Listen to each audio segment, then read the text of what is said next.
Lockdown में town से घरे जिद करता रह तो सोते के जोरे। अरे दूर रहा। लॉकडाउन में टाउन से घरे जिद करता रह तो सोते के जोरे। तो ठीक है कैला बाकी सुत जा भर पेट खा के। तो ठीक है कैला बाकी सुत जा भर पेट खा के। अरे बुझला जानी चुम्मा देता का जानी चुम्मा देता काहे मुँह में से मिठाई जड़ी लगा के।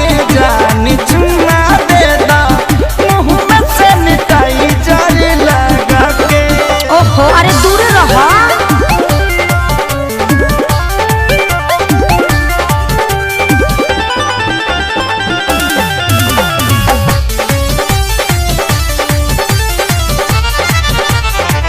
तनी छुट्टी आनी कसहु लुका के। अच्छा कटा करल आधा पेटा खा के। का बताई अच्छा कुछ दिन ना दूर हमसे रह पिया। देहिया पाया के जनी ढह पिया। पता बा हमारा काहे खातिर आइल बड़ो गुत्ता के। पता बा हमारा काहे खातिर आइल बड़ो गुत्ता के। जौन सोचत बड़ा ना होई। जानी चुम्मा देता चुप रहा। जानी चुम्मा देता ना मनवा से मिठाई जड़ी लगा के।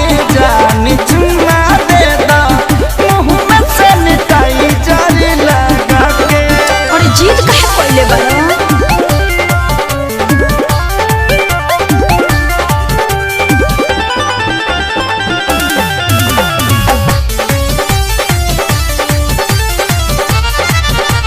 जानी सारा कार जबी राखी स्कूल में 14 दिन रहे के पड़ी नियम और रूल में। हाँ तो घरहू में रूले में रह के पड़ी। मन बना बात त खेसारी पछतैब अपने त जैब संगे घर भर ले जैब। समझ में आइल। पवन धनंजय सोनू विकास रहायो भी डरा के। पवन धनंजय सोनू विकास रहायो भी डरा के। एगो चुम्मे के बात बना ना भगवा। जानी चुम्मा देता फेर उहे बात। धनी चुम्मा देता मुँह में से मिठाई जड़ लगा के।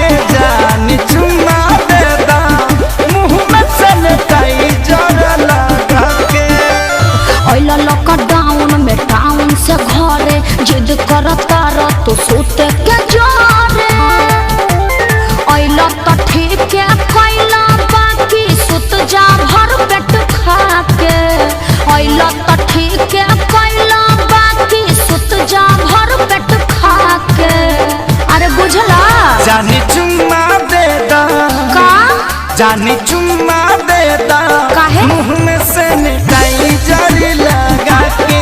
जानी चुम्मा देता मुँह में से मिठाई जड़ी लगा के। चुपचाप घर में बंद रहो ना तो मुखिया जी के फोन कर दे अभी टांग ले जाइए। अरे बुझला जानी चुम्मा देता का जानी चुम्मा